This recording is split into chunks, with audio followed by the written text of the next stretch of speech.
সেদিন বৃষ্টি ভেজা রাতে অফিস থেকে সোজা আমি আমার বয়ফ্রেন্ডকে তার জন্মদিনে সারপ্রাইজ দেব বলে তার ফ্ল্যাটে পৌঁছে যাই। সেখানে পৌঁছে দেখি বাইরে একটা মেয়ের জুতো, আর দরজাটাও হালকা ভেজানো রয়েছে। তাই আমি বেল না বাজিয়েই সোজা ওর বেডরুমে চলে যাই। সেখানে গিয়ে যে দৃশ্য আমি দেখলাম তাতে আমি পুরো শকড হয়ে গেলাম। বন্ধুরা, এর পরের কাহিনী শোনার আগে আপনি যদি আমাদের চ্যানেলে নতুন হন, অবশ্যই আমাদের চ্যানেলটিকে সাবস্ক্রাইব করে বন্ধুদের মধ্যে শেয়ার করে দেবেন। আমি তন্নি, আর আমার বেস্ট ফ্রেন্ড টিনা। ছোটবেলা থেকেই আমরা একে অপরের জন্য প্রাণ দিতেও প্রস্তুত। একবার ছোটবেলায় এক মেলাতে গিয়ে আমি নাগরদোলা থেকে পড়ে যাচ্ছিলাম। ঠিক সেই মুহূর্তে টিনা আমার হাত না ধরলে ওই দিনটাই হতো আমার জীবনের শেষ দিন।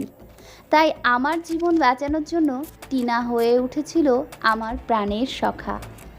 আমি বরাবরই একটু লাজুক স্বভাবের ছিলাম, আর পাঁচটা ঘরোয়া মেয়ের মতো, কিন্তু টিনা ছিল মডার্ন আর স্মার্ট।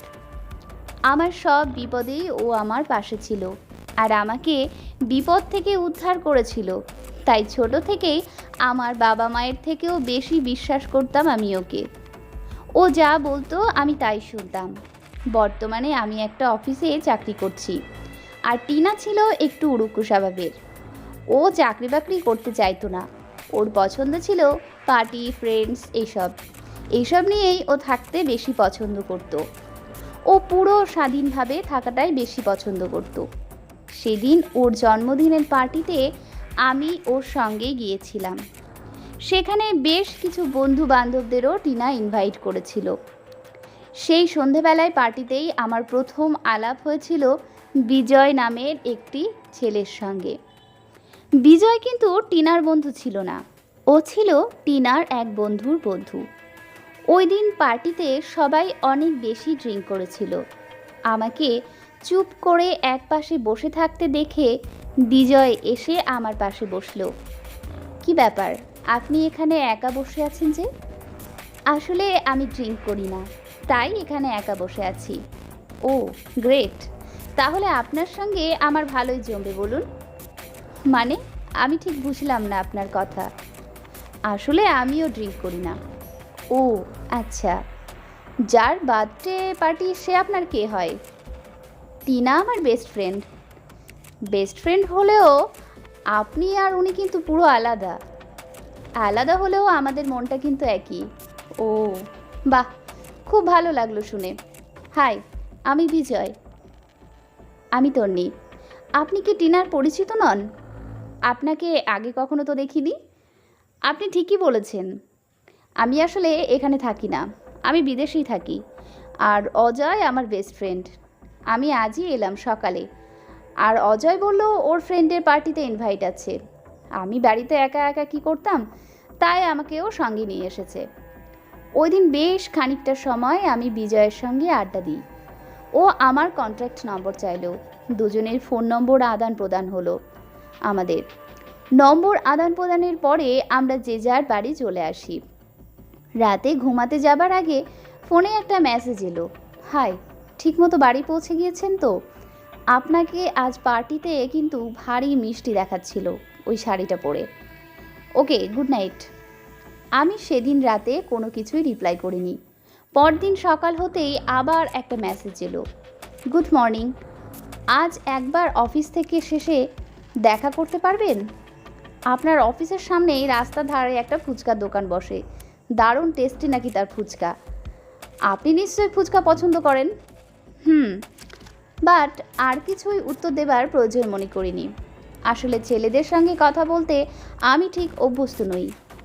অফিসের কাজ সেরে ঠিক করলাম ফুচকা খেতে যাব। অফিস থেকে বের হতেই দেখি বিজয় আমার সামনে দাঁড়িয়ে আমার জন্যই অপেক্ষা করছে। দুজনেই মিলে ফুচকা খাবার কম্পিটিশন হলো, আর যে হারবে সে যেন অন্যজনের কথা রাখবে। আমি ফুচকা খেতে পছন্দ করলেও বিজয়ের কাছে সেদিন হেরে গেলাম। আমি একটু ভয় পাচ্ছিলাম, না জানি কি আবদার করে বসবে।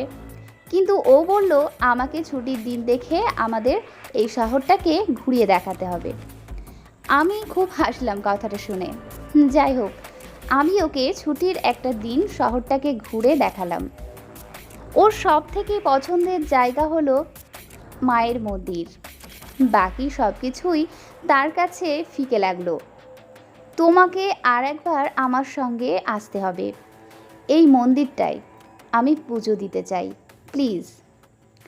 ঠিক আছে, আসবো। ও কখনো কোনো দিন আমার কাছে খারাপ কিছুই চায়নি, আর তাই আমিও ওকে ভীষণ ভালো মানুষ মনে করতাম। আর একদিন আমাকে ও প্রপোজ করলো মন্দিরেই। আমিও ওকে হ্যাঁ বলে দিলাম। বাড়ি ফিরে আমি টিনাকে সবটা খুলে বললাম, কিন্তু টিনা একটু রেগে গেল আমার ওপর। আমি নাকি না জেনে বুঝে ওকে হ্যাঁ বলে অনেক বড় ভুল করে ফেলেছি। তাই টিনাকে বললাম, তুই তাহলে ওকে একবার পরীক্ষা করে দেখ ও কেমন ছেলে। টিনাও আমার কথা শুনে খুব সহজেই রাজি হয়ে গেল। টিনাকে আমি ওর সঙ্গে দেখা করতে বললাম, ও তাই করলো। কিন্তু এটা যাতে বিজয় জানতে না পারে যে আমি ওকে পরীক্ষা করতে পাঠিয়েছি। এই ঘটনাটি ঘটার দিন 7 পরেই ছিল বিজয়ের বার্থডে। আর টিনার মুখ থেকেও শুনেছিলাম ও বেশ ভালোই ছেলে, কোনো প্রবলেম নেই। তাই ওকে সারপ্রাইজ দেব বলে ওর ফ্ল্যাটে চলে গেলাম। ফ্ল্যাটের বাইরে দেখলাম কোনো একটি মেয়ের জুতো। ভাবলাম ওর কোনো ফ্রেন্ড হয়তো এসেছে। আর দরজাটা হালকা করে ভেজানো থাকায় আমি দরজায় কোনো রকম বেল না বাজিয়েই সোজা চলে গেলাম ওর বেডরুমের দিকে। সেখানে গিয়ে আমি যে এই নোংরা দৃশ্য দেখতে পাবো তা স্বপ্নেও কল্পনা করতে পারি না। আমার সব থেকে প্রাণের বান্ধবী আর আমার ভালোবাসার মানুষটি একই বিছানায় ঘনিষ্ঠ অবস্থায়। কি করছো তোমরা এসব আমার চোখের আড়ালে? ছি, আমি পুরো অপ্রস্তুত ছিলাম এমন একটি দৃশ্য দেখার জন্য। টিনা কোনো মতে তার শাড়িটা ঠিক করে বিছানা থেকে নেমে আমাকে অজুহাত দেখাতে লাগলো। ওইদিকে বিজয় বিছানা ছেড়ে ওঠার মতো পরিস্থিতিতে নেই। দেখ, তুই আমাকে ভুল বুঝছিস। তুই তো নিজেই বলেছিলি, বল, যে বিজয়কে পরীক্ষা করতে। হ্যাঁ বলেছিলাম, আর সেটাও তোর কথা মতো। কিন্তু তাই বলে বিছানায় দুজনকে একসঙ্গে দেখব বলে নয়। আমি তোকে বিশ্বাস করেছিলাম, আর তুই কি করলি তুই আমার সঙ্গে এটা?